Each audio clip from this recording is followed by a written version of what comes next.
એટલે માટીની થેલીઓ ભરવા જવાની અને એની થેલીની અમુક મજૂરી હોય. એ પૈસા આવે એનાથી ભણવાના અભ્યાસના પોતાનું જે જીવન જરૂરિયાત હોય એ પૂરી કરવાની.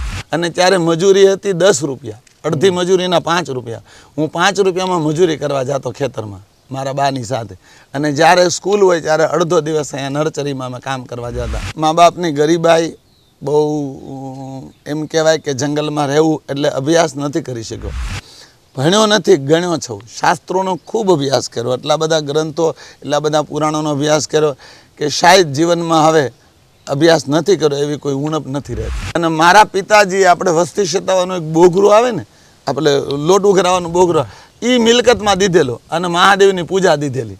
આજે જે કાંઈ ઐશ્વર્ય છે એ સ્વયંના પુરુષાર્થ માટે, સ્વયંના આત્મવિશ્વાસ માટે અને લોકોના સહયોગથી. પેપર ખોલવાનું, ક્યાં ક્યાં કોઈ ગુજરી ગયું છે, જ્યાં સારા માણસોનો પરિવાર છે ત્યાં જવાનું, સવાર નક્કી કરી આવવાનું, 3 દિવસ સત્સંગ કરવાનું.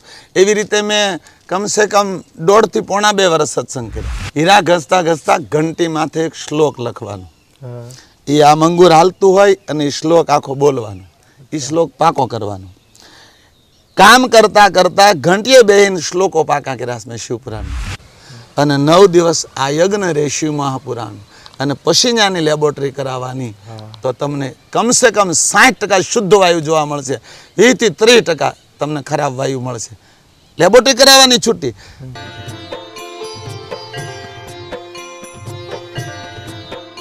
વાસ્તવિક જીવનના અનેક સંઘર્ષો હોય છે. આ પડાવ પાસ કરતાં કરતાં કરતાં એક યોગ્ય મંચ ઉપર વ્યક્તિ પહોંચે અને એની વાતો, જીવનની વાતો આ માધ્યમથી કંડારીને લોકો સુધી રજૂ કરતા હોય છે. મિત્રો, આજે તીર્થ દર્શન કાર્યક્રમની અંદર સાવરકુંડલાનું મોટા ઝીંઝોડા ગામ, અને ત્યાં સ્ક્રીન ઉપર મારી ડાબી બાજુ નિહાળી શકો છો કે રાજુ બાપુ શિવ કથાકાર આજના તીર્થ દર્શન કાર્યક્રમમાં આપણી સાથે સંવાદ કરવા માટે જોડાયેલા છે. રાજુ બાપુ, ખૂબ ખૂબ કાર્યક્રમ. ઓમ નમઃ શિવાય. આપના ચરણોમાં મારા કોટી કોટી વંદન, આશીર્વાદ. આ એક બાપુ પ્રયત્ન કરીએ, આ એક હું તો પ્રયત્ન જ કહી ખાલી. શિવ આમ તો પ્રકૃતિ જગત આખું શિવમય છે, આપ જાણો, તમે કથામાં આખો ઉલ્લેખ કરો. બરાબર. ઘણા એમ પણ કહે છે કણ કણમાં શિવ છે અને પ્રકૃતિમાં પાર્વતી છે. એક રીતે વિચારીએ તો એ પણ સત્ય છે. પણ દેવોનો દેવ મહાદેવની 2 કડીની વાત કરીને પછી મારે તમારા જીવનમાં થોડી વાર ડોકિયું કરવું છે. સહજ ભાવે અનેક જીવનના પડાવ, ખરાબ નરસા અનુભવમાંથી પસાર થઈને આવ્યા છો. ડાયરેક્ટ તો મંચ નહીં મળતો હોય, બાકી દરેક વ્યક્તિને કથાકાર બનવું પણ સરળ નથી. નમો વાય ભૂતાય થાનમ ભયાનમ જટામાહી ગંગા જલદે બ્રહ્માનમ ત્રેમ નેત્ર જાલા જલમચન ઉપાલમ વિષમકંઠ માલા ઝુલેરુંડ માલમ મિટે સંકટમ વાટ ઘાટમ વિઘટમ રટે નામ ટોકોટી કાટે કસેટમ અને ગીરાંગોરી અર્ધાંગ કૈલાસ નમસ્તે નમસ્તે નમસ્તે નમસ્તે. સહજ ભાવે વચ્ચે વચ્ચે બાપુ આવું આવશે. મને હાલ છે, આનંદ થાય મને. આનંદ. બેઝિક પરિચયની જરૂરિયાત રહેતી નથી, પણ કાર્યક્રમ સર્વત્ર છે અમારો. આ વિસ્તાર સૌરાષ્ટ્ર કોણ અજાણ હોય આપના નામથી. બરાબર. પણ કારણ કે અહીંયા અમે જોયું ફક્ત એક કથાકાર એટલે લોકો એક સીમિત માત્રામાં વ્યાખ્યા બાંધી દી કથાકાર, પણ અહીંયા બાળકોનું શિક્ષણ, ગૌશાળાની સેવા, યજ્ઞશાળા, એવી અનેક પ્રકારે સેવા થતી હોય, એવી અનેક કથાઓ થતી હોય લોક કલ્યાણ માટે. તમારો નિજી સ્વાર્થ કશો હોતો નથી. આ માધ્યમથી જોતા હોય અમે તો એવી વાતો પણ કરશું. પણ સહજ ભાવે થોડો તમારો આમ પરિચય આપવો હોય તો કઈ રીતે આપશો? મારું નામ છે રાજેશ ગિરી કે ગોસ્વામી. ટૂંકામાં લોકો રાજુ બાપુ શિવ કથાકાર તરીકે ઓળખે છે. મારો જન્મ અહીંયા ભાડેશ્વર, જે મારું વડીલોનું સ્થાન છે, ત્યાં ભાડેશ્વર ભૂમિમાં જ થયેલો છે. આ આશ્રમની અંદર મારો એકનો જ જન્મ છે મારા બધા ભારુમાં. મારા માતુશ્રી હાલમાં બિરાજમાન છે. મારા બાપુજી જે કાશીગીરી બાપુ છે એમણે સમાધિ લઈ લીધી હતી બહુ વર્ષો પહેલાં. એટલે મારા દાદાની અને મારા બાપુજીની બંનેની અહીંયા અમારે સ્મૃતિ માટે સમાધિ છે. અહીંયા ભાડ નદી વહે છે અને એને કાંઠે ભાડિયા મહાદેવ અને ભાડિયો ડુંગરો, એટલે ભાડેશ્વર ભૂમિ તરીકે આ ભૂમિને ઓળખવામાં આવે છે. જ્યાં 1971માં મારો જન્મ થયેલો. અને આમ બહુ ટૂંકામાં પરિચય આપું તો નાનો એવો પરિવાર પણ શિવ ભક્તિમાં પૂર્ણ. મંદિરની દિવાલો પકડીને હાલતા શીખ્યા, મંદિરની દિવાલો પકડીને જીવનમાં બધી ગતિ કરતા શીખ્યા, મંદિરે બેહીને જમતા શીખ્યા. મા બાપના સંસ્કાર લોહીમાં મળ્યા. થોડી વાર પહેલાં તમે એમ કીધું કે બાપુ તમે આ મન સુધી પહોંચ્યા તો કંઈક તગડ તો કરી છે, કંઈક પુરુષાર્થ, કંઈ મહેનત કરી છે. તો અનંત મહેનત એમ જંગલની અંદર રહેવાથી અભ્યાસ ન કરી શક્યા, પણ પરમાત્માની દયા, મારા મા બાપે શિવજીની એટલી પૂજા કરી કે જેના આશીર્વાદથી આજે અમે દુનિયાના શિખરો માથે એક મહાદેવના વિચાર પીરસીએ છીએ. બસ આ ભૂમિ માથે દસનામ ગોસ્વામી મારો જન્મ, રાજુબાપુ શિવ કથાકાર તરીકે પરિચય. મેં અભ્યાસ નહોતો કરી શક્યો એટલે મેં એક શિવકુમારી વિદ્યાલય બનાવ્યું. આજે લગભગ 14 વર્ષથી વિદ્યાલય હાલે છે, જેમાં 100 ઉપરની સંખ્યાના બાળકો ભણે છે. ગાય માતાની સેવા, શિવ કથા ગામડે ગામડે કરવી, હરેક વ્યક્તિ સુધી શિવના વિચાર પહોંચાડો મેન લક્ષ્ય. એના દ્વારા કાંઈ મળે તો અમારા બાળકોનું ભરણ પોષણ, અમારું વિદ્યાલય અને અમારી ગૌશાળા અને અહીંયા આવતા તમામ ભક્તોને રોટલોનો ઓટલો બંને મળે. આ અમારો નાનો એવો પરિચય. રાજુબાપુ શિવ કથાકાર તરીકે ઓળખે બધા. અને આમ ભગવાને જે જીવન આપ્યું છે શિવને અર્પિત કરી દીધું અને વિદ્યાભ્યાસ બાળકોને અર્પિત કરી દીધું. આવું નાનો એવો પરિચય છે. બસ પ્રાથમિક અભ્યાસની અંદર ત્યારની પરિસ્થિતિ, બેકગ્રાઉન્ડ કેટલું સુધી ભણેલા? એમાં એવું હતું કે બાપુ અમે 4 ભારો હતા અને મોટા ભાઈ છે એ મામાને ઘરે ભણતા અને અમે 3 ભારો અહીંયા રહેતા. અહીંથી હાલીને ઝીંઝુડા જવું પડે. એ સવારમાં હાલીને જાય, 10 વાગે પોગે, 11 થી 5 સ્કૂલ હોય અને પાછા હાલીને અહીંયા આવીએ. એટલે મા બાપની ગરીબાઈ બહુ એમ કહેવાય કે જંગલમાં રહેવું એટલે અભ્યાસ નથી કરી શક્યો, પણ 7 સુધીનો અભ્યાસ પૂરો કર્યો. અને એટલે જ હૃદયમાં અભ્યાસની એક તડપ રહી ગઈ કે હું જેમ નથી ભણી શક્યો એમ ઘણાય બાળકો નહીં ભણી શકતા હોય, ઘણાય બાળકો અભ્યાસ વગરના રહી જતા. અને હરેક રાષ્ટ્ર હોય કે હરેક વ્યક્તિ હોય કે હરેક સમાજ હોય એનો પાયો શિક્ષણ છે. એટલે મને એમ થયું કે મારે પણ વિદ્યાલય બનાવવું છે. એટલે 7 સુધી અભ્યાસ હું કરી શક્યો. અને અહીંથી દૂર સ્કૂલ હોવાને કારણે, મા બાપની પરિસ્થિતિ ગરીબ હોવાને કારણે ગામમાંથી વસ્તી બાપુજી છેતાય આવે, આમ થોડી મહેનત મજૂરી કરીએ જેનાથી જીવન ગુજારણ હાલે. જંગલમાં મંદિર, કોઈ આવક નહીં મંદિરની, પોતા રીતે પુરુષાર્થ કરીને ભગવાનની પૂજા સેવા કરવાની. એટલે અભ્યાસ 7 સુધી કરી શકો, જાજો અભ્યાસ નહોતો કરી શકો. ભણ્યો નથી, ગણ્યો છું. શાસ્ત્રોનો ખૂબ અભ્યાસ કર્યો, એટલા બધા ગ્રંથો, એટલા બધા પુરાણોનો અભ્યાસ કર્યો કે શાયદ જીવનમાં હવે અભ્યાસ નથી કર્યો એવી કોઈ ઉણપ નથી રહેતી. કોઠા જ્ઞાન પૂરું છે. કોઠા જ્ઞાન પૂરું. અત્યારની પરિસ્થિતિમાં એવું થાય છે, લોકો એવું માની લે છે કે સાધન, સફળતાના માધ્યમને એક સાધન માની લે છે. સાધનની પૂર્તતા હોય, પૂર્ણી, સાધનની પૂર્ણી હોય ને તો જ સફળતા મળે એવું લોકો માને છે. પણ એવું હોતું નથી. મારી પાસે પુસ્તકનો અભાવ હતો, આ અભાવ હતો, એવું એ અત્યારે એવું માની લે છે. સાધનના અભાવે ક્યાંક ને ક્યાંક અસફળ થયા છે એવું કહે છે બાનું, પણ એવું નથી હોતું. આ તમારા નહીં, મારા શબ્દમાં હું એમ કહું તો સાધનનો અભાવ એટલો બધો, પણ એ અભાવ અમે જીવનમાં નહોતો દેખાવા દીધો. દીવાને અંજવાળે ભણ્યો છું. દીવો પ્રગટાવીએ અમે, 3 ભારું બેસીએ અને લેશન કરીએ. દીવાને અંજવાળે મારો અભ્યાસ 7 ધોરણ. અહીં અમારે લાઇટ નહોતી, હું 7 ધોરણ ભણી રહ્યો ત્યાં સુધી. બહુ દૂર થાય, ગામથી 1.25 કિલોમીટર થાય. એટલે જે વ્યક્તિને કંઈ કરવું છે ને એને સાધનોની જરૂર નથી, આત્મવિશ્વાસની જરૂર છે. અને આત્મવિશ્વાસ મારી પાસે એટલો હતો કે જીવનમાં અનેક વાર થાબ ખાધી. શિખર માથે જ્યાં પાછા હેઠા આવ્યા, શિખર માથે જ્યાં પાછા હેઠા આવ્યા, પણ જીવનમાં ક્યારે હાર નથી માની. આત્મવિશ્વાસથી જ બધું. અને મારા પિતાજી, આપણે વસ્તી શેતાવાનું એક બોઘરું આવે ને, આપણે લોટ ઉઘરાવાનું બોઘરું, એ મિલકતમાં દીધેલો અને મહાદેવની પૂજા દીધેલી. આજે જે કાંઈ ઐશ્વર્ય છે એ સ્વયંના પુરુષાર્થ માટે, સ્વયંના આત્મવિશ્વાસ માટે અને લોકોના સહયોગથી. બાકી આત્મવિશ્વાસ સિવાય તો બીજું માણસ કંઈ પણ કરી શકે, હારી શકે, પણ આત્મવિશ્વાસ કોઈ દી નથી હારતો. એ માણસ સફળતા થાય. મારી સફળતામાં ઓનલી 1 આત્મવિશ્વાસ. એક વ્યક્તિનો સાથ નહીં. કોઈ એમ ન કે રાજુ બાપુને અમે આ જગ્યાએ લઈ ગયા, કે બાપુને અમે ચોપડા લઈ દીધા, કે બાપુને કપડાં લઈ, કોઈ સીધ નહીં. બધું સ્વયંના પુરુષાર્થથી અને આત્મવિશ્વાસથી. એ તમારે એકદમ રાઈટ વાત છે કે જેને જગતમાં કંઈ નામ કરવું છે, જગત માટે કંઈ કરવું છે, એને સમાજની, કોઈના સાથની કે સાધનોની જરૂર નથી. એને પોતાના આત્મવિશ્વાસની જરૂર છે. અને જેની પાસે આત્મવિશ્વાસ હોય એ દુનિયાના શિખરો સર કરી શકે છે. એ તમારી પાકી સાચી વાત છે. ત્યારની એ પરિસ્થિતિનું એવું નિર્માણ થતું હોય. આપનું બાળપણ હોય, પિતાનું પણ કહે ને કે જીવન નિર્વાહ માટે પૈસાનું હોય. હાથી કહે છે, ખેતીવાડીમાં હાથી કરવા જવું પડે ને, એવી પરિસ્થિતિનું નિર્માણ પણ થતું હોય. તમારા અભ્યાસ માટેના પૈસા ન હોય. ત્યારના આમ પરિસ્થિતિને 1-2 ઉદાહરણ આપવા હોય અત્યારે સાંપ્રત સમયને સમજાવવા માટે, એમ કેવું આમ માહોલ હતો ત્યારે? માહોલ એવો હતો બાપુ કે બાપુજી વસ્તી શેતાવા જાય, અમે 3 ભારું. એ સમયમાં સફેદ શર્ટ અને બ્લુ રંગની ખાદીના કપડાં સ્કૂલમાંથી મળતા અને એ 2 જોડી મળતા. એ સવારમાં જવાનું હોય એટલે સવારમાં 6-7 વાગે 8 વાગે ધોઈ નાખવાના, 11 વાગે પહેરીને એ જવાનું. અચ્છા, એક અને હા, અહીંયા સામે એક બહુ મોટી જમીન હતી, ત્યાં નર્સરી હતી, રોપ ઉછેર કેન્દ્ર. એ સમયમાં જંગલ ખાતાવાળા ત્યાં રોજ બપોર પછી આવીએ ને એટલે માટીની થેલીઓ ભરવા જવાની, અને એની થેલીની અમુક મજૂરી હોય. એ પૈસા આવે એનાથી ભણવાના અભ્યાસના પોતાનું જે જીવન જરૂરિયાત હોય એ પૂરી કરવાની. મારા માતુશ્રી પણ મારે એને મજૂરી આવતા, અમે 2 ભારું 3 ભારું પણ મજૂરીએ જતા. એમ કહેવાય કે જીવનનો નિર્વાહ છે ને એ મજૂરી કરીને પૂરો કરેલો. અભ્યાસ કરેલો, ચોપડાઈ સમયમાં મળતા, અમુક ચીજો પોતાને રીતે લેવી પડતી, પણ જીવન જરૂરિયાત બીજી ઘણી બધી વસ્તુ હોય તો એ મહેનત મજૂરી કરવા જવાની, ખેતરોમાં કામ કરવા જવાનું, કોથળીઓ ભરવા જવાની. નર્સરી 5 વર્ષ હાલી હતી, એમાં 4 વર્ષ સુધી અમે કામ કરવા જતા, અને એના દ્વારા જે સંપત્તિ મળી એનાથી અભ્યાસ પૂરો કરેલો, કોઈનો આધાર નહીં. અને જંગલમાં કમાઈ કોઈ નહીં. અહીંયા તો ક્યારેક અમારે એક સાહેબ બાલુભાઈ સાહેબ હતા, એ આવે મંદિરે 10 રૂપિયા મૂકેલા, મારું એ દિવસ જાય એવો એ સમય. અને ત્યારે મજૂરી હતી 10 રૂપિયા, અડધી મજૂરીના 5 રૂપિયા. હું 5 રૂપિયામાં મજૂરી કરવા જતો ખેતરમાં મારા બાની સાથે, અને જ્યારે સ્કૂલ હોય ત્યારે અડધો દિવસ અહીંયા નર્સરીમાં અમે કામ કરવા જતા. એવી મહેનત કરીને અભ્યાસ કરેલો, એટલા માટે તો અભ્યાસ ન થયો. અને એક વાત કે અમારે આશ્રમ છે, ભાડેશ્વર ધામ છે.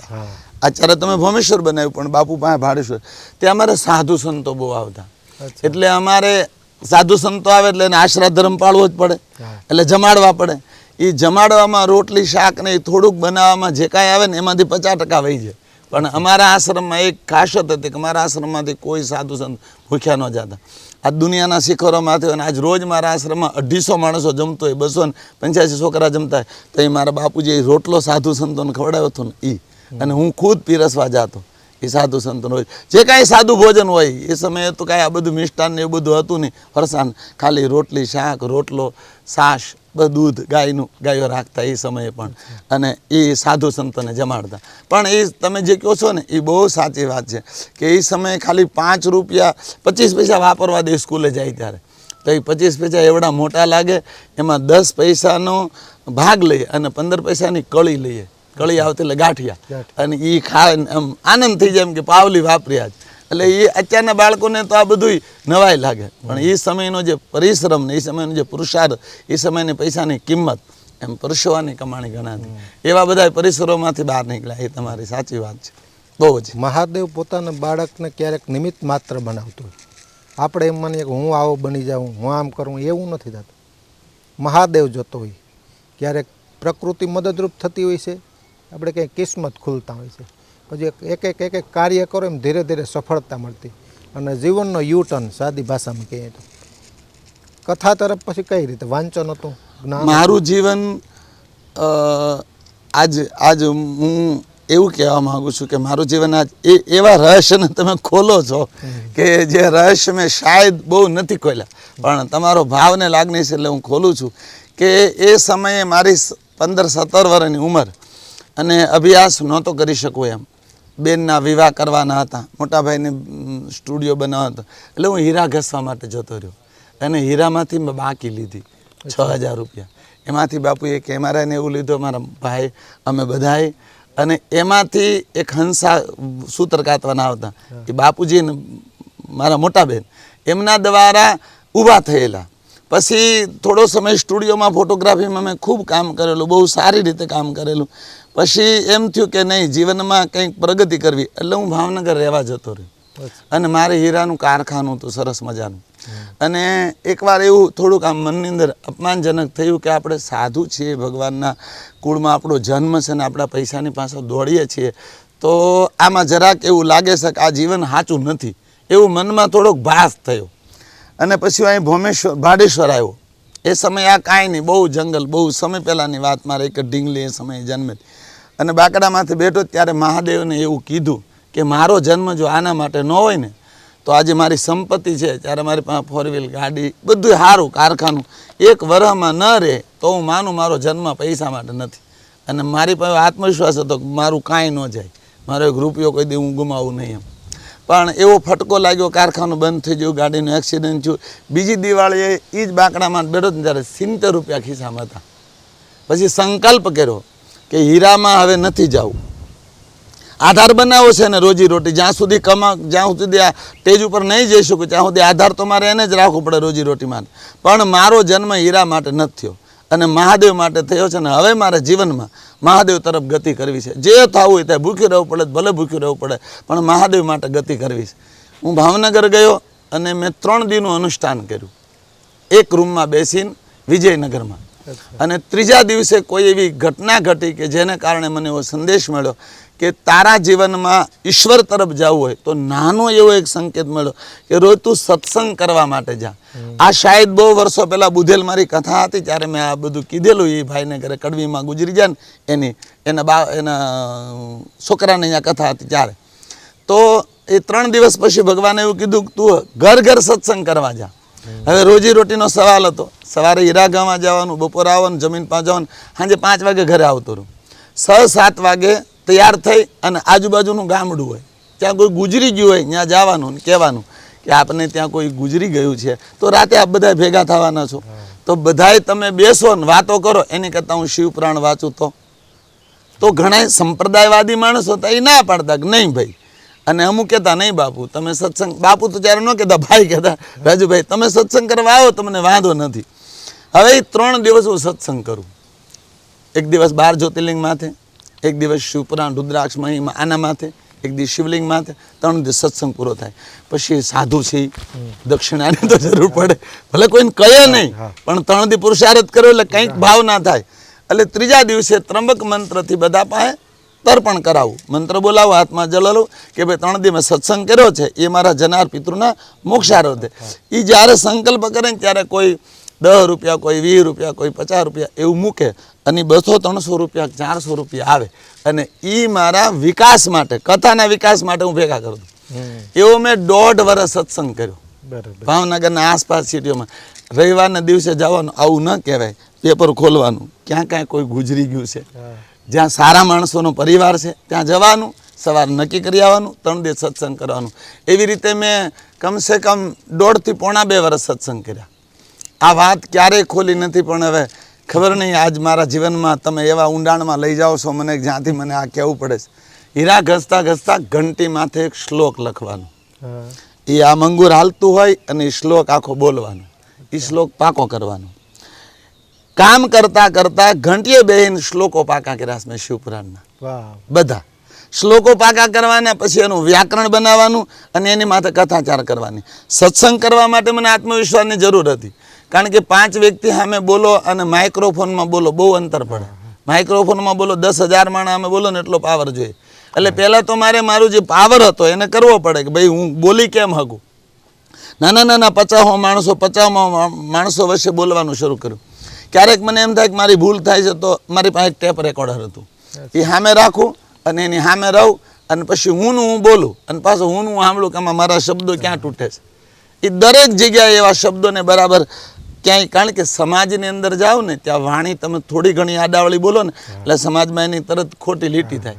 આપણી ભાષા હોય ભલે ગામડાની ભાષા પણ શુદ્ધ તો હોવી જોઈએ, ત્રિસ્કારવાળી ન હોવી જોઈએ.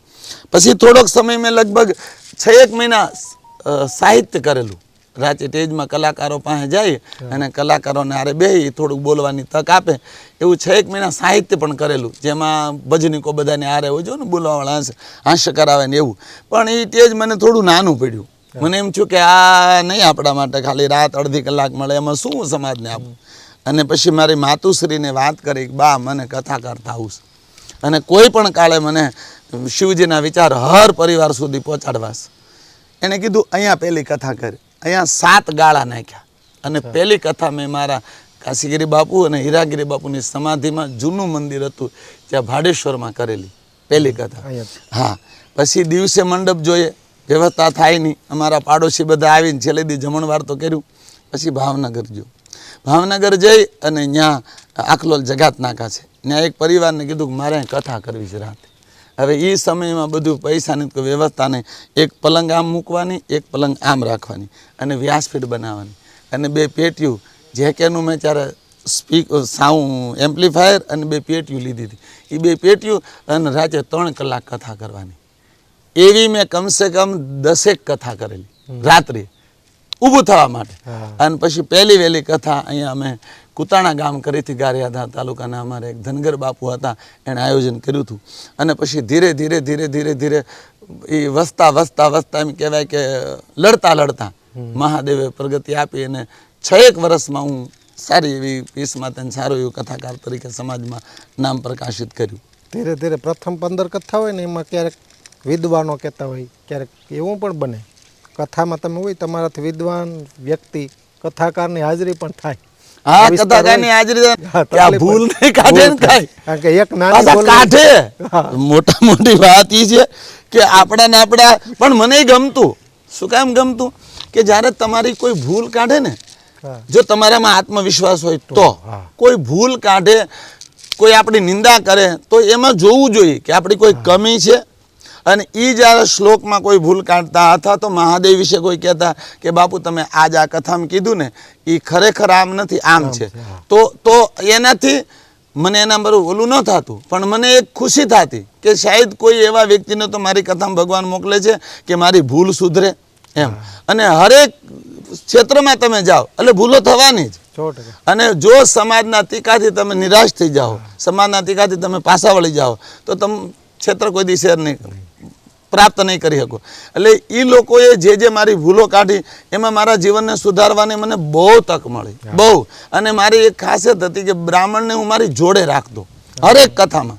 કારણ કે પહેલેથી મને અમુક પૂજા પાઠ એ વસ્તુમાં થોડું આડાવડું થાય ને એ મને પસંદ નહીં. એટલે મેં બ્રાહ્મણને રાખેલા કે ભાઈ આટલા અભિષેકો આપણે કરાવવાના, આટલા થાપનો કરાવવાના, આટલી પૂજા કરાવવાની. એટલે થોડુંક એવું પણ થતું કે ભાઈ તમે અમારા ગામમાં કથા કરવા આવ્યા તો અમારા બ્રાહ્મણને તક ન મળી, તો એમને પણ અમને સાચવવા પડતા, બહુ સાચવવા પડતા સમજીને. પણ એક વસ્તુ છે કે સમાજે જ્યારે જ્યારે આપણને કાંઈ કીધું ને એમાંથી હું શીખ્યો છું. શીખવાનું. અને હજી સુધીમાં મેં એવું નથી કીધું કે આ માણસ મારી સામે આવું બોલ્યા તો એ મને ગમ્યું નથી. મેં એનો સુધારો કર્યો છે અને એમાં ખુશી થઈ છે એમ. અને એનાથી જ માણસ ઘડાય. ટાંકણથી જેમ મૂર્તિ બને એમ ટાંકણા સંસારમાં બહુ સહન કરવા પડ્યા છે, સમાજના પણ, આર્થિક પરિસ્થિતિના પણ, પરિવારના પણ, સ્વયંના પણ. કારણ કે અમુક જગ્યાએ જાય ત્યાં આપણે વર્તમાનવંત મને તમને બધાને ખબર છે સંપ્રદાયો હોય એટલે અમુક ગામમાં જાય તે ગામમાં ફાલે ફૂલો સંપ્રદાય હોય કોઈ, તો પછી અમારું થોડુંક ઓછું હાલે. પણ અમે કહીએ કે ભાઈ તમારું સાચું છે ને અમારું સાચું છે, કોઈનું ખંડન નહીં, આપણું મંડાડવા માટે કોઈનું ખંડન નહીં. પણ એમ કહેવામાં આવે કે તમે જે કહો છો ને એ એટલા વર્ષ પહેલાંનું છે, અમે કહીએ ને એ યુગોથી આવતું છે. મને એક વાતનો હંમેશા માટે સાથ રહ્યો અને એ હતો ભગવાન શિવનો કે આદિ અનાદિ અનંત અવિનાશી, જેનો ક્યારે પ્રારંભ નથી, જેનો ક્યારે અંત નથી, મધ્યમાં છે. એટલે મારે કોઈ ઊભું નથી કરવું પડ્યું. એટલે મને દુનિયાથી પ્રોબ્લેમ નથી થઈ. જેને ઊભું કરવું હોય ને 200 વર્ષ પહેલાંની કથા ઊભી કરી, 600 વર્ષ પહેલાંનું કોઈ અવૈધ ઊભું કરવું હોય, કોઈને સંપ્રદાય ઊભો કરવો હોય, કોઈને કેન્દ્ર, તો એને થોડુંક ફાફા મારવા પડે. મારે ફાફા મારવા નહોતા પડતા, કારણ કે કોઈ પણ ગામમાં જાય શિવાલય હોય જ. પ્રકૃતિ મદદ કરે ત્યાં. બહુ મારી પાસે જે હતું ને તખ્ત સત્ય હતું. એટલે અંદરથી નાભીમાંથી એટલો પાવર હતો કે દુનિયામાં ગમે એ કરે, 100 વર્ષ 200 વર્ષ 500 વર્ષ, ત્રેતાયુગમાં જાય તો રામ મળે, દ્વાપરમાં જાય તો કૃષ્ણ મળે, પણ સતયુગના પ્રાણના મૂળિયામાં જાય તો મારો શિવ મળે એમ. એટલે એ બહુ સારું હતું મારા માટે એમ. જે શિવજીને મને જન્મથી સંસ્કાર મળ્યા હતા, જે મા બાપના આચરણથી મળ્યા હતા, મારા પિતાજીના, એ મારા લોહીમાં આટલા બધા આત્મવિશ્વાસથી ભરેલા હતા કે શાયદ દુનિયામાં એવી કોઈ છંટા, કોઈ પથ્થર નથી, કોઈ ચટ્ટાન નથી એવી જેને હું તોડવામાં અસમર્થ રહ્યો. તમામ પ્રશ્નોનો જવાબ આપ્યો છે હાલમાં પણ પરમાત્માની દયાથી. એટલે એ તમારી વાત સાચી, સમાજથી ઘણા બધા પ્રશ્નો સર્જાયા હોય, સમાધાન કર્યું હોય. પણ શિવમય પ્રકૃતિ છે, બેકગ્રાઉન્ડમાં પણ બીલી વન છે. આમ તો શિવમય બીલી, હા, લગાવ લાગે પ્રકૃતિ સાથે. અને આ હોવું જોઈએ ને, આ વિચારોને આ પ્રકૃતિ મદદ કરે. જો એવી ઉર્જામાં બેઠા છે, આ શિવની ઉર્જા છે, બેકગ્રાઉન્ડમાં શિવની ઉર્જા છે. બાપુ હવે સહજ બાબા આ પણ વચ્ચે તમારી રજૂઆતમાં વચ્ચે જોતો હોય હું વિજ્ઞાનના દ્રષ્ટાંતો લઈ લેવા. આજની યુવા પેઢી દંતકથા ન પણ સ્વીકારે. અમુક કથાઓ છે ને, તો તમે એમાં વચ્ચે વિજ્ઞાન શું, મનોવિજ્ઞાન શું, એ પણ વચ્ચે વણી લઉં છું.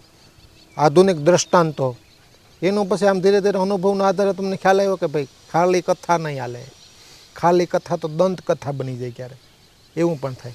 એમાં 2-3 પ્રશ્નો એવા હતા હા કે સમાજની વચ્ચે હા પંડિતાઈથી હા લોકોની થોડી સમજણ ઓછી હોવાને કારણે યુવાનોમાં એક એવા વિચારો હતા કે ભક્તિ એટલે ગઢા માણસ કરવાની, ભગવાન એટલે વૃદ્ધ માણસો માટે.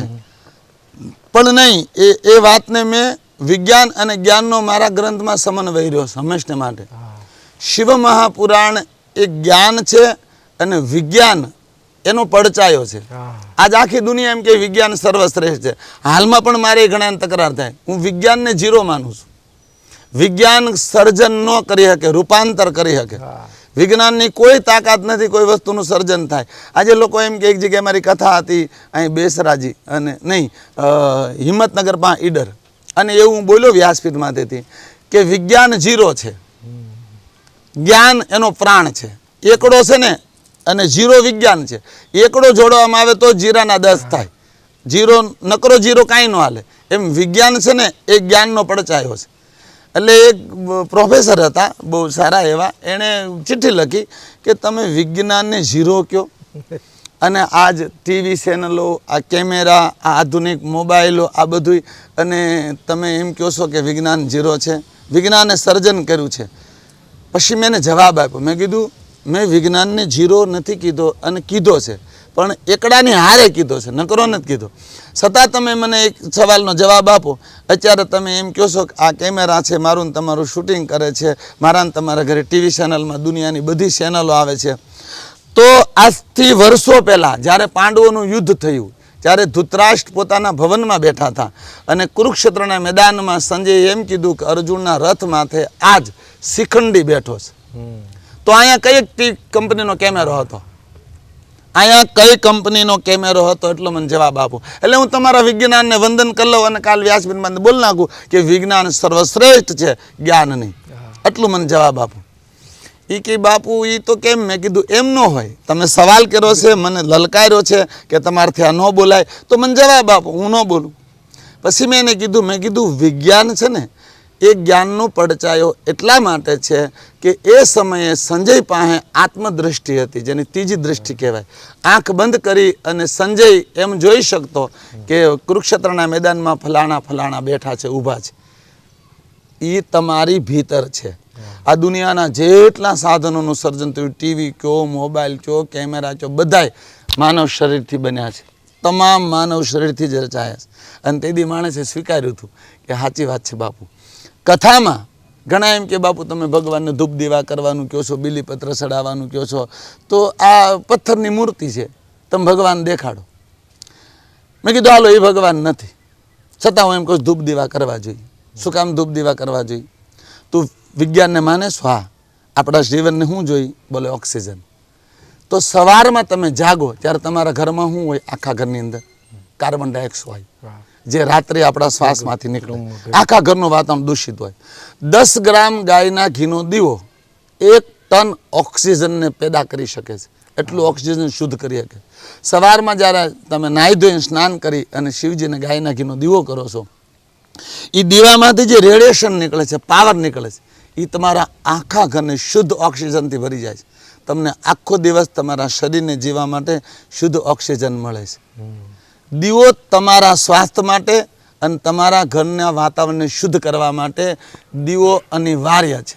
પણ ઋષિઓને એટલું બધું નહોતી ખબર કે અભણ પ્રજા છે, ત્યારે એટલું બધું શિક્ષણ નહોતું. એટલે ભગવાનને લક્ષ્ય બનાવ્યો કે પરમાત્માને દીવો કરો, આધ્યાત્મ સાથે જોડ્યો દીવાને, કે આ દીવો જો ભગવાનને કરશે, કારણ કે ભગવાન છે એ તો તમે માથા પસાડો કે ન પસાડો માનવું જ પડે. છેલ્લે તો એમ જ બોલવું પડે કે ભાઈ ભગવાન કરે ખરી. ના માનો કે ન માનો, તમારી નાભીમાં એક અણુ એવો છે કે જે ઈશ્વર છે એવું કબૂલ કરે, ગમે એવો નાસ્તિક માણસ હોય, પણ એને એકવાર તો કહેવું જ પડે પરમાત્મા જેવી કોઈ અદૃશ્ય શક્તિ તો છે જ.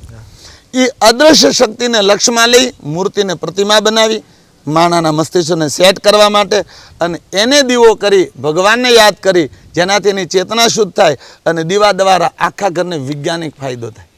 તો એણે કીધું હાંજે શું કામ? સવારમાં તમે માની લીધું. તો મેં કીધું તમારા ઘરે કોઈ પણ માણસ આવે છે, હરેક માણસના મોઢામાંથી એક વાયુ નીકળે છે. ક્રોધી માણસ આવે ને તો એના શરીરમાંથી ક્રોધી રેડિયેશન નીકળે, બીમાર આવે તો બીમાર નીકળે. જેવો માણસ આવે એવો તમારા ઘરમાં પોતાના શરીરનો વાયુ છોડીને જાય. આખા દિવસમાં તમારા ઘરમાં ઘણા બધા લોકો આવે, તમારા ઘરનું વાતાવરણ દૂષિત થઈ જાય. સાંજે નાહી ધોઈ સ્નાન કરી અને ગાયના ઘીનો જ્યારે દીવો કરો છો ત્યારે એ 10 ગ્રામ ઘીનો દીવો અડધી કલાક બળે છે, તમારું આખું ઘર એ અશુદ્ધ વાયુથી મુક્ત થઈ જાય, પ્યોર શુદ્ધ મળી જાય અને પૂરી રાત તમને એ દીવામાંથી જે ઓક્સિજન નીકળ્યું આખા ઘરને તમને મળે, શુદ્ધ વાયુ મળે. એટલા માટે સાંજે ધૂપ દીવા કરવા જોઈએ. ગૂગલની ઔષધિ પણ એને હારે જોડેલી છે. એટલે વિજ્ઞાન સાથે હરેક ચીજ, શિવાલય મહાવિજ્ઞાન છે. પૃથ્વીના ગર્ભમાં એક એવો અગ્નિ છે કે જેને આપણે પ્રકૃતિમાં વાતાવરણની અંદર મિલાવી શકીએ. શિવલિંગ શું છે? એ જ છે. ગર્ભમાં 100 ફૂટની કુઈ કરવામાં આવે, એની માથે પથ્થરનું થાળું મૂકવામાં આવે, એની પર શિવલિંગ મૂકવામાં આવે. 30% પથ્થરો એને જે ગર્ભમાંથી ગરમી નીકળે એ ગરમ કરે છે અને ઉપર તમે જ્યારે શિવલિંગ માથે જળ ચડાવો છો ત્યારે એ જળમાંથી એક શુદ્ધ વિસ્ફોટ વાયુને શુદ્ધ કરે છે. દૂધ ચડાવો, દહીં ચડાવો, કોઈ પણ અભિષેક તમે કરો એમાં જે તત્વ છે એને એ સામાન્ય ગરમ છે એટલે આપણને સમજાય નહીં, પણ એ પ્રકૃતિને બહુ શુદ્ધ કરે. શિવાલયો અહીંયાથી કમસે કમ 1000 ફૂટ શુદ્ધ વાતાવરણ હોય છે અને બીલીપત્ર હોય અહીંયાથી 1000 ફૂટ શુદ્ધ વાતાવરણ હોય. બીલીપત્રનું વૃક્ષ અને શિવાલય એમાં કોઈ અંતર નથી, બે એક સમાન પાવર આપે છે. વાહ બાપુ, એટલે વિજ્ઞાન દેવું જ પડે બાપુ સમાજને. ભલે અધ્યાત્મ સાથે હોય. બીજું એક બાપુ, તમારી સાથે જોડાયેલી આ એક વાત ગમી, તમે યજ્ઞ કરો છો. દાખલા તરીકે કથા ક્યાંય પણ હોય, યજ્ઞનું એક નિત્ય સાથે જોડાયેલું જ છે. 5 વાગે સવારના યજ્ઞ કરો છો, સવારે યજ્ઞ કરો, સાંજે. માતમ વચ્ચે સમજી લે, કારણ કે લોકો એમ ખ્યાલ હોય કે બાપુ કથા કરે સાથે યજ્ઞ પણ હોય, એનું માતમ શું? સવારમાં મારો નિજી યજ્ઞ હોય, સંધ્યાનો, તમારો પ્રાર્થનાનો. હા, સવારે અડધી કથા કલાક. પછી પણ કથા પછી 4:30 થી 5 થી 6:30, 1.5 કલાકનો યજ્ઞ હોય અને કમસે કમ 9 દિવસમાં 2 થી 2.5 લાખ મંત્રની આહુતિ હોય. બરાબર. રોજે 25 થી 30 હજાર આહુતિ નિત્ય આપવાની. 25,000 આહુતિ તો ફાઇનલ હોય જ, 20 થી 25,000 આહુતિ હરેક યજ્ઞમાં. એનું વિજ્ઞાન બાપુ એવું છે કે આ દેશમાં, ભારતની સંસ્કૃતિમાં માનવ જીવનના રક્ષણ માટે આપણા જે ઋષિઓ હતા એને 3 વસ્તુ બનાવી હતી. એક, આહાર શુદ્ધિ માટે આપણી ગાયો હતી, ગાય અને બળદ. એને પાળવામાં આવતા, એનું દૂધ આપણા પરિવારને આપવામાં હતું. ભેંસ ભારતનો જીવ નથી, કોઈ શાસ્ત્રમાં ભેંસનો ઉલ્લેખ જ નથી, હિન્દુ સંસ્કૃતિનો જીવ જ નથી. આજથી વર્ષો પહેલાં જ્યારે અંગ્રેજો આવ્યા ત્યારે આફ્રિકાના જે જંગલો છે ત્યાંથી ભેંસોને લાવવામાં આવી. ઓસ્ટ્રેલિયા, ઇઝરાયલ, આ બધા ઘણા બધા દેશ. વન્ય પ્રાણીમાં ગણતરી. હા, એને રાક્ષસી જીવ કહેવામાં આવે. આપણા ગ્રંથોમાં એક યમરાજા પાડાને રાખે. બાકી ભેંસનો જીવ, ભેંસનો ઉલ્લેખ જ કોઈ ગ્રંથમાં નથી, 18 પુરાણમાં, વેદમાં ક્યાંય નહીં. આપણો જીવ દૂધ પાલક માટે ગાય હતો. ગાય અને બળદ, આ બેનું ગોબર અને એ 5 અમૃત જે આપણા ખેતરમાં આપણને આપવામાં આવતા, જેનાથી તમારું આયુષ્ય, તમારું શરીર નિરોગી રહેતું. 2, શારીરિક આહાર માટે. હવે બીજો માર્ગ હતો પ્રકૃતિમાં વનસ્પતિ. એટલી બધી વનસ્પતિ, એટલે બધા વૃક્ષો હતા જે 24 કલાક તમારા માટે દિવસના 12 કલાક પ્રાણવાયુની રચના કરતા. અને ત્રીજું યજ્ઞ હતો. આપણા ઋષિઓ ગામની બહાર રહેતા અને યજ્ઞમાં આહુતિ આપી અને એમાંથી જે ધુવાડો નીકળે, એમાંથી જે વરાળ નીકળે, એ પૂરા ગામને એ વાયુથી બાંધી રાખતા, એક આખું હવામંડળ બનાવતા. ઋષિઓ અને બ્રાહ્મણો નિત્ય યજ્ઞ કરતા અને યજ્ઞ દ્વારા આપણા આખા ગામનું રક્ષણ કરવામાં આવતું. મને ખાસ યાદ છે, આજથી લગભગ 8 વર્ષ પહેલાં મારી જામનગર કથા હતી અને એક યુવાન આવ્યો.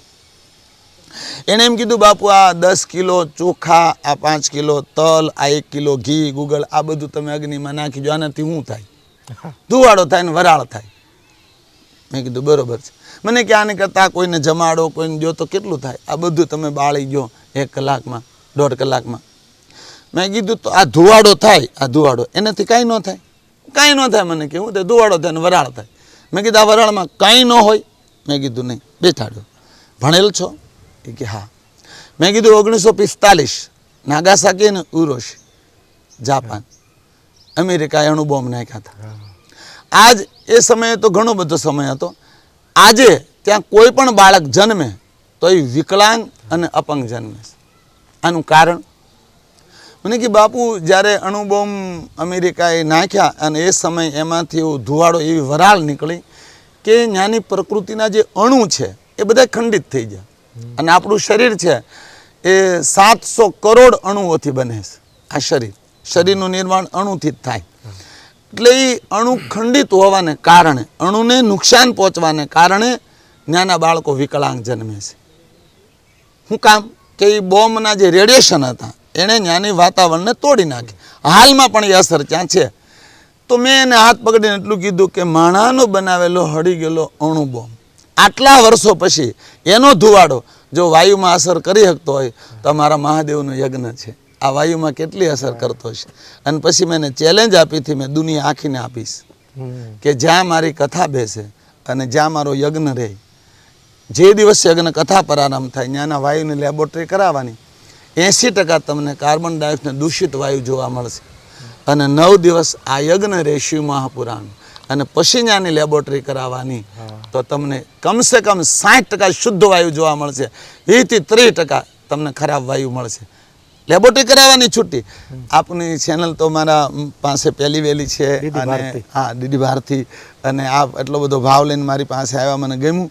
પણ મેં મારા મંચથી હજારો લાખોને ચેલેન્જ આપી, તમે આવો તપાસ કરો. ઘી 1 કિલો અગ્નિમાં એનું કેટલું ઓક્સિજન થાય છે, તલ કેટલા ઓક્સિજન કરે છે, અક્ષત ચોખા કેટલું ઓક્સિજન આપે છે, જવ, ગુગળ પાપોની શુદ્ધિ કરે છે, જે વાતાવરણ એટલું બધું શુદ્ધ કરે છે ને કે આસુરી રેડિયેશન, આપણે ભૂત પ્રેત આવું બધું કહીએ પણ વાસ્તવમાં આવું હોતું નથી. પણ કોઈ પણ માણસનું મૃત્યુ થાય ત્યારે એના શરીરમાંથી એક રેડિયેશન નીકળે છે, જેને આપણે હાય કહીએ, કદુઆ કરીએ, તરફડિયા મારે, એ 100 વર્ષ એ જગ્યાએ રહે છે. અને ગુગળ જે છે આપણો ઔષધિ જે પ્રકૃતિ બનાવી છે એના ધૂપથી એ રેડિયેશન નષ્ટ થાય છે. આસુરી તત્વને બહુ હટાવવાનું કામ કરે છે. જેટલા આપણા મંદિરમાં વપરાતા સાધનો હોય એ બધા એને માટે. અને યજ્ઞ આપણા સંસ્કૃતિમાં 5 યજ્ઞ કીધા: મનુષ્યયજ્ઞ, બ્રહ્મયજ્ઞ, દેવયજ્ઞ, ભૂતયજ્ઞ અને પિતૃયજ્ઞ. એમાંનો દેવયજ્ઞ છે એ સર્વશ્રેષ્ઠ છે. આપણી માતાઓ વર્ષો પહેલાં અડધી રોટલી, થોડુંક શાક, એક ચમચી ઘી ચૂલામાં નાખે, દેતવા ધોવે અને પછી આપણને ખાવા દેતા. મારી મા પણ આ કરતી. અને યજ્ઞ મારા જીવનનો પ્રાણ છે. હું 3 જ વસ્તુ પર ભરોસો કરું: એક મારો યજ્ઞ, એક મારો રુદ્રાક્ષ અને એક મંત્ર. આ 3ને અસ્તિત્વના ત્રિશૂળમાંનું પૂરા બ્રહ્માંડને વંશ કરી શકે, પૂરા બ્રહ્માંડનું પરિવર્તન કરી શકે. જગતને જે જોઈએ આ 3 વસ્તુથી મળે. અજુર્વેદનું શ્રેષ્ઠમાં શ્રેષ્ઠ કોઈ કર્મ હોય તો યજ્ઞ છે. યજ્ઞથી મોટું વાતાવરણને શુદ્ધ કરવાનું કોઈ કામ નથી. અને એવું કીધું કે જ્યાં યજ્ઞ થયો ને 1 વર્ષ કોઈનું અકાળે મૃત્યુ ન થાય એટલો યજ્ઞ પાવર છોડે. એટલે આપની વાત સાચી છે, યજ્ઞને બહુ માન આપું. વિજ્ઞાન સાથે તમામ વાતો કરો છો ને બાપુ, આનંદ આવે છે. કોઈ પ્રશંસાની વાત નથી, એ જે રિયાલિટી, નોટ આર્ટિફિશિયલ ટોક. આનંદ થાય છે. વચ્ચે કથાઓ બાપુ કેટલીક કથાઓ કરેલી, અને વિદેશની ધરતી ઉપર પણ મારા ખ્યાલથી. હા, વિદેશની ધરતી ઉપર મેં આફ્રિકા હું 2-3 વાર ગયેલો, પછી મલેશિયા ગયેલો, પછી નેપાળ ગયેલો.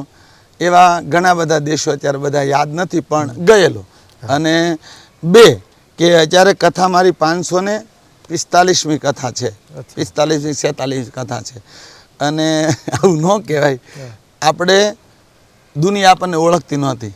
લોકડાઉન આવ્યું ને, લોકડાઉનમાં આખી દુનિયા હાકળોમાં બંધાઈ ગઈ અને હું આઝાદ થયો. હવે આઝાદી મારી કેમ થઈ? એક રહસ્યમય વાત છે. અમારી લક્ષ ચેનલ અમારી અખંડ લાઈવ હોય. હવે મેં વસંતભાઈને વાત કરી, મેં કીધું બધાય ઘરમાં બેઠા છે, ઘરની અંદર બધાય બેઠા છે અને બધાય ભયમાં છે. એક ડર છે કે શું થશે. અને આવા ડરમાં જો એના ઘર સુધી મને જવાની તમે તક આપો તો બહુ સારું થાય. કારણ કે એટલી બધી ત્યારે આર્થિક પરિસ્થિતિ નહોતી, ચેનલના ખર્ચા બધા કરીએ. તો એણે કીધું બાપુ પણ 5 માણસ ભેગું થવાની ના છે, તો તમે કથા કેવી રીતે? મેં કીધું કોઈ માણસ નહીં, હું એકલો, મારી સામે શંકર દાદાની મૂર્તિ. મને કેમ થોડી થાય? મેં કીધું 1000% થાય. શું વાત કરો? અને મારા મિતભાઈ એની ઈચ્છા હતી 11 દિનની કથા કરવાની, શિવપુરાણ 11 દિન હોય. તો અહીંથી મારે અમદાવાદ જવું પડે, કારણ કે અહીંયા લોકડાઉનનો ફસાણો હતો અને અમદાવાદ બધું થઈ શકે એવું હતું, સિટી હતું, એટલે ત્યાંથી બધા કેમેરા. એટલે અહીંયા અમે કલેક્ટરને મળવા જાય, એના ધારાસભ્યને. એને કીધું કે ભાઈ તમે જો ઘરમાં બેહીને સત્સંગ કરી શકો એમ હો અને લોકો સુધી પહોંચાડી શકો, લોકોની માનસિકતામાં વિલ પાવરની જરૂર છે, આત્મવિશ્વાસની જરૂર છે, એટલે તમે જો આ કરી શકો એમ હોય ને તો હું તમને મંજૂરી આપું. અને એણે મને અહીંથી અમદાવાદ જવાની મંજૂરી આપી, લેટરમાં લખાણ સાથે. સામે કેમેરો રાખવાનો, વ્યાસપીઠે બેહવાનું, મહાદેવની મૂર્તિ સામે મેં 11 દિવસની કથા કરી હતી, એક શ્રોતાની અંદર, લોકડાઉનમાં પહેલી, અને એ લાઈવ, સેટેલાઇટ મારફત. હા બધાના ઘરમાં ગઈ. હા, અને ત્યારથી પછી એને ગમ્યું એ પરિવારને કે હા બાપુ કરો. પછી મેં લગભગ અમે 6-7 કથા એવી કરી લોકડાઉનમાં. રૂમની અંદર કોઈ નહીં, હું શિવ પાર્વતીની કથા, બસ બીજું કાંઈ નહીં. કેમેરાની સામે જોઈ અને મેં ત્યારે ઘણા એવું કીધું, બાપુ શ્રોતા વગર કેવી રીતે કથા થાય? મેં કીધું હું શ્રોતામાં તો નથી કથા કરતો, અને ઘણાને દુઃખ પણ લાગેલું છે કે મારી કથામાં 3 જણા બેઠા હોય, 30 જણા બેઠા હોય, 3000 બેઠા હોય, મારા વક્તવ્યમાં કોઈ અંતર ન દેખાય તમને. હું અસ્તિત્વના પરિવર્તન માટે કથા કરું છું. મારો લક્ષ્ય મારી આંખ સામે બેઠા એ નહીં, અહીંયા આપણે મને કે આટલા જણા સાંભળે છે, નહીં બાપુ, આ પૂરી વનસ્પતિ સાંભળે. સેંકડો જીવાત્માઓ મારા શબ્દની નોંધ લે. આપનો કેમેરો લેશે, આપ લેશો, બધી સારી વાત છે, બહુ સારી વાત, પણ અસ્તિત્વ મારા એક શબ્દની નોંધ લે, એક શબ્દ મારું અસ્તિત્વ નોંધ લે છે. એટલે મેં એ લોકડાઉનમાં કથા કરી અને ત્યારે ભગવાનની દયાથી કથા ઉપડી ગઈ. પછી આપણું ક્યાં નામ હાલ્યા કર્યું, આજ સુધી લાઈવ અખંડ રહે છે. પછી તમારે રાજુબાબુ ઓફિશિયલ ચેનલ બહુ વર્ષો પહેલાં ખોલેલી હતી, એમાંથી કથાઓ લોકો સુધી પહોંચી. એટલે એ લોકો માટે બહાર નીકળવામાં આપણને એ સમય મળ્યો. પ્લસ એક બીજી વાત કરી દઉં, તમે આપ કથા વિષયમાંથી કીધું એટલે કે જ્યારે કથા અમે શરૂઆત કરી, આ વિદ્યાલય અમારી પાસે કંઈ નહોતું, અને ત્યારે મારા ટ્રસ્ટે એક એવો નિર્ણય લીધો, ભટ્ટ જેવા ટ્રસ્ટ જે અમારું છે ને, કે જે દિશામાં કથા ન થઈ હોય ને એ દિશામાં કથાનું આયોજન કરવું. ખરચ બધું ટ્રસ્ટનું, મંડપ પાર્ટીશન, ફ્લોરિંગ, કે સાઉન્ડ બધું, અને કથામાં આવક આવે એ વધે તો બાળકોને આપવાની, ઘટે તો ન્યાન્ય વાપરવાની. એવી રીતે અમે ઉપલેટા સાઈડ 1 વર્ષ કથા કરી, 1 વર્ષ કેશોદ સાઈડ કથા કરી, 1 વર્ષ ઉત્તર ગુજરાત, 1 વર્ષ સામે ચારે દિશામાં, 3 વર્ષ કચ્છમાં, બહુ મોટી ભૂમિ. એટલે અમે કથાનું આયોજન સામે ઘણા એમ કે સામે થોડી કથા કરવા આવે. અમે કહીએ હા, આ બધા સેલ્સમેનો સામેથી કંપનીઓ ખોલવા આવે, સામેથી વસ્તુ વેચવા આવે, તો મને ભગવાનના વિચારો વેચવા આવીએ છીએ. વેચવા તો આવતા નથી, વેચવા આવીએ છીએ. હા, એટલે એમાં એ 400 કથા સુધી મેં બહુ મહેનત કરેલી, એમ બહુ એટલે બહુ. 400 પછી આપણે જ્યારે લાઈવ આવવા મળી પછી આપણને કથાઓનો ખૂબ સહયોગ. હજુ પણ ઘણા વાર ક્યાંય કથા ન થતી હોય તો અમારા ટ્રસ્ટ દ્વારા અમે આયોજન કરીએ. અમારો એક જ લક્ષ્ય, હર ખોર સુધી શિવના વિચાર પહોંચે, હર વ્યક્તિ સુધી રુદ્રાક્ષ પહોંચે, અને હર વ્યક્તિના મંદિર સુધી શિવલિંગ પહોંચે. આ મારો મેન લક્ષ્ય. બાકી બધું ગૌણ આવે, છોકરા જમે, ખાય, પીએ, આનંદ કરીએ, બધું ગૌણ, પણ મેન લક્ષ્ય તમારા હૃદય સુધી રુદ્રાક્ષ પહોંચવો જોઈએ, તમારા ઘર સુધી શિવલિંગ પહોંચવું જોઈએ, તમારા ઘર સુધી મહાદેવના વિચાર પહોંચે. શિવલિંગને લોકો માત્ર પૂજાનું સાધન માને છે. શિવલિંગ મહાયંત્ર છે. શિવનો એક એવો પાવર છે, 30 મહિના અને અમે ખાલી બેઠા રહો ને તો તમને એટલો ઉર્જા મળે કે આખો દી તમે પપડાટી કાર્ય કરી શકો. ઉર્જાનો સંગ્રહ ભંડાર છે. શિવ વ્યક્ત દેવ છે. બાપુ, અનેક વાતો કરવી છે, નાનકડા અહીંયા એક એપિસોડ પૂરો કરીએ છીએ. કુબેરને કઈ રીતે રીઝાવવા, અનેક મહેનત છતાં કિસ્મત ક્યારેક લક સાથ ન આપતા હોય, લક્ષ્મીની કૃપા ઘરમાં કેવી રીતે રહી. બીજું કે શિવ નિરાકાર સ્વરૂપે છે, આમ શિવલિંગ આકાર સ્વરૂપે છે. આપણે કહે છે મનમાં પ્રશ્નો હોય, અને નિરાકારમાંથી આકારમાં કઈ રીતે જાવ, પછી સગુણ ઉપાસનામાંથી નિર્ગુણ ઉપાસનામાં કેમ જાવ. આવા અનેક લોકોના મનમાં પ્રશ્નો છે, અનેક મારે વાતો કરવી છે. દર્શક મિત્રો, અહીંયા એક વિરામ લઈએ છીએ. નાનકડા વિરામ બાદ રાજુ બાપુ સાથે ફરીવાર વાતોનો સંવાદ કરશું. ખૂબ ખૂબ આભાર, ધન્યવાદ.